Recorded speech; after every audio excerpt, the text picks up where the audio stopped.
Praise the Lord everyone. मसीह में मेरे प्यारे भाई और बहनों, आज मैं आपको कुछ बताना चाहता हूँ जो भविष्यवाणियां की गई हैं अंत के दिनों के बारे में। तो आज मैं उसके बारे में कुछ आपसे डिस्कस करना चाहता हूँ, कुछ आपको नॉलेज देना चाहता हूँ, बताना चाहता हूँ। उम्मीद है कि आपके ज़रूर काम आएगी, क्योंकि ज़रूरी भी है अभी जो समय चल रहा है उसके अकॉर्डिंग में। देखिए, बाइबल हमें बताती है कि अंत के दिनों में धोखा, छल, कपट, डिसेप्शन बहुत ज्यादा बढ़ जाएगा और स्ट्रांग हो जाएगा, यहाँ तक कि चुने हुए लोगों को भी भरमा देगा। जो चोजन वंस है उनको भी वो भरमा देगा।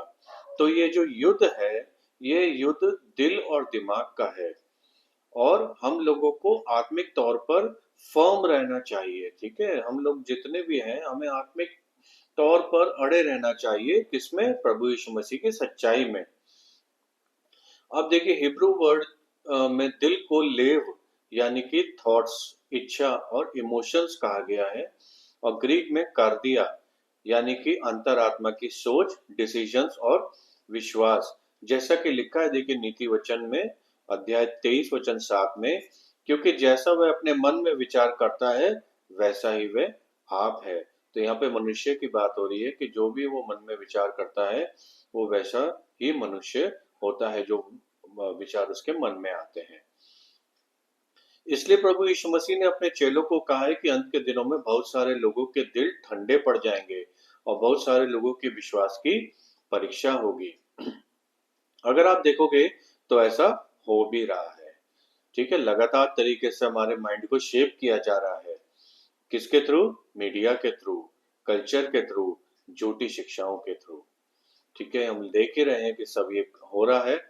तो अगर आपका माइंड सच्चाई से रिन्यू नहीं होगा तो आपको भी डिसेप्शन के, धोखे के अनुरूप में आप ढल जाएंगे, और आपको पता भी नहीं चलेगा, आप जान भी नहीं पाएंगे कि आप धोखे में, डिसेप्शन में आ गए हैं। देखिए, रोमियो के पत्री अध्याय 12 वचन 2 में लिखा है, इस संसार के सदृश ना बनो, परंतु तुम्हारे मन के नए हो जाने से तुम्हारा चाल चलन भी बदलता जाए, जिससे तुम परमेश्वर की भली भांति और सिद्ध इच्छा अनुभव के साथ मालूम करते रहो। देखिए, प्रेरित पौलुस ने यहाँ पहले से ही बता दिया कि आपको संसार के सदृश नहीं बनना है। संसार में जो ये झूठ फैल रहा है, डिसेप्शन फैल रहा है मीडिया के थ्रू या और भी झूठी शिक्षाओं के थ्रू, उसके सदृश आपको नहीं होना है। Do not conform to the patterns of this world, but be transform by renewing your mind. और क्या? भले आपको क्या जानना है? देखिए, भली भांति और सिद्ध इच्छा अनुभव के साथ मालूम करते रहना है। यहाँ पे लिखा हुआ है वचन में, देखिए प्रेरित पौलुस कह रहे हैं, भली भांति और सिद्ध इच्छा किसके साथ मालूम करते रहना है? अनुभव के साथ। और वो अनुभव आपको कहाँ से आएगा? बहुत ही इंपॉर्टेंट वर्ड है अनुभव। आपको वो अनुभव आएगा वचन से। परमेश्वर की जो वचन है उनसे सामर्थ पानी है। परमेश्वर के नजदीकी, वचन के नजदीकी में रह के आपको अनुभव होगा, तभी आप डिसेप्शन से बच पाओगे, धोखे से रह पाओगे, धोखे से बच पाओगे, सॉरी।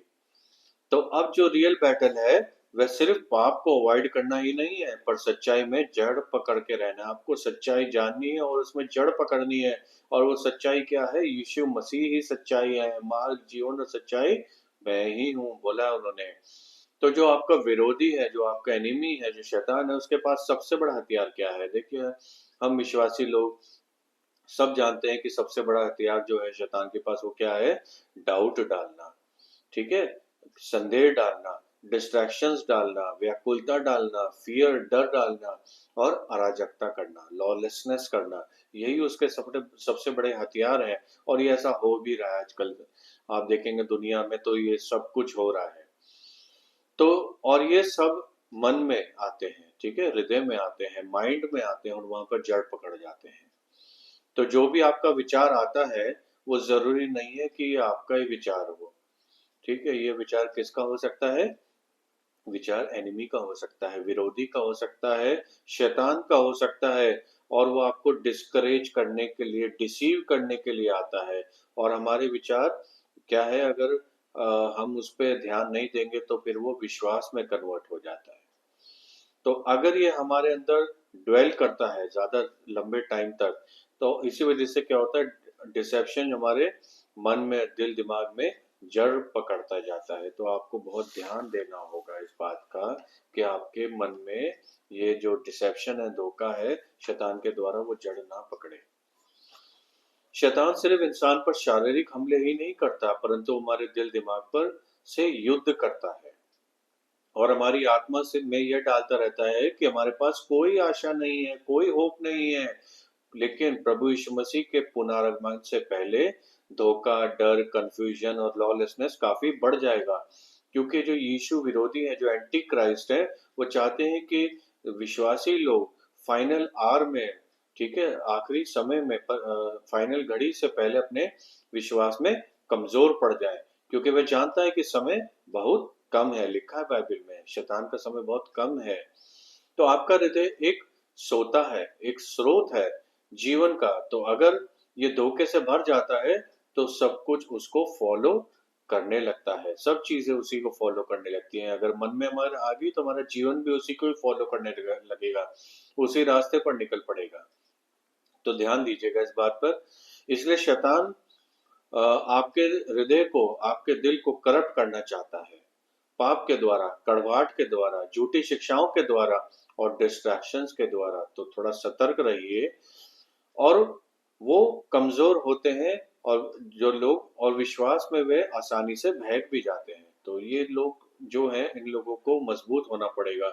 हम विश्वासी को, हम क्रिश्चियंस को तो बहुत ही ज्यादा मजबूत होना पड़ेगा, क्योंकि हम लोगों पर शैतान के हमले होते रहते हैं, जिसको हम लोग बोलते हैं स्पिरिचुअल वॉरफेयर। जानते हैं हम सब लोग कि कितना मुश्किल होता है जब शैतान आपसे स्पिरिचुअल वॉरफेयर करता है, क्योंकि सच्चाई उनमें जड़ नहीं पकड़ती है। ठीक है, सच्चाई कौन? प्रभु यीशु मसीह। अगर आपका विश्वास कमजोर है तो आप दुनिया के दबाव से कॉम्प्रोमाइज करने लगते हैं। इसलिए याद रखिए, जो भी सच्चाई आप ग्रहण करेंगे वो आपको, आपका स्टैंड अंतिम दिनों में निर्धारित करेगी। तो क्या आप प्रभु यीशु मसीह की सच्चाई में स्ट्रांग रहेंगे या दुनिया के डिसेप्शन में, धोखे में आ जाएंगे? यह आपको जानना जरूरी है, इसको डिसाइड करना जरूरी है कि आपको क्या करना है। देखिए, प्रकाशित वाक्य अध्याय 13 वचन 16 से 17 में लिखा है, उसने छोटे बड़े, धनी कंगाल, स्वतंत्र दास सबको दाहिना हाथ या माथे पर एक छाप करा दी कि उसको छोड़ जिस पर छाप अर्थात उस पशु के नाम या उसके नाम का अंक ना हो, तो कोई भी लेन देन नहीं कर सकेगा। प्रकाशित वाक्य में लिखा हुआ है।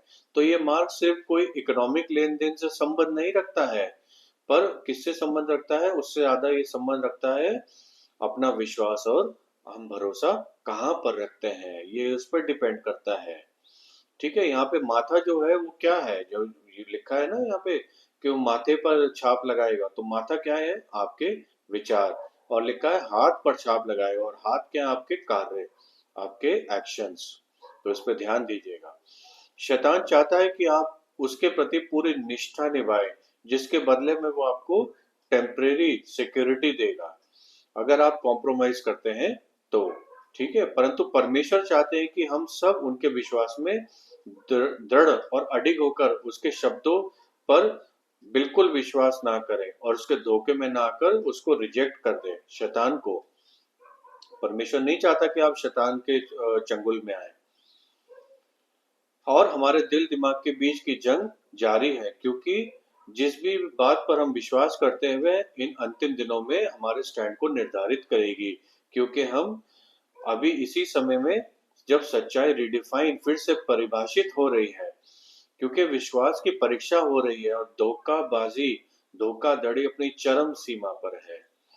ठीक है, हमको ध्यान रखना है इन सब चीजों का। इसलिए मैं ये वीडियो बनाया ताकि मैं थोड़ा सा आपको याद दिला दूं जो बातें हमारे दिमाग से कभी कभी उतर जाती है।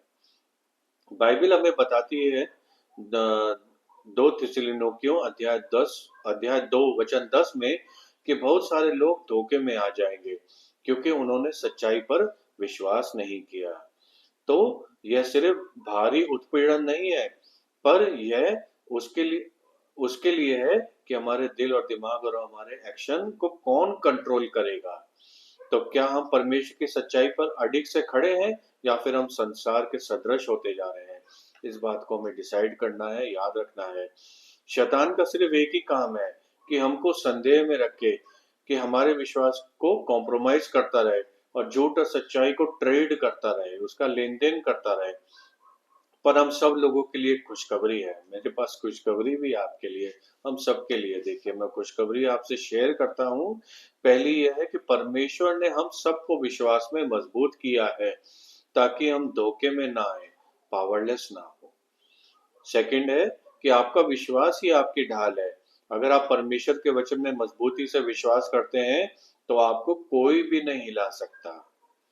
तीसरा है, परमेश्वर अभी भी कंट्रोल में है, चाहे कितना भी अंधकार हो, उसने सब चीजों पर अपनी जीत हासिल कर ली है।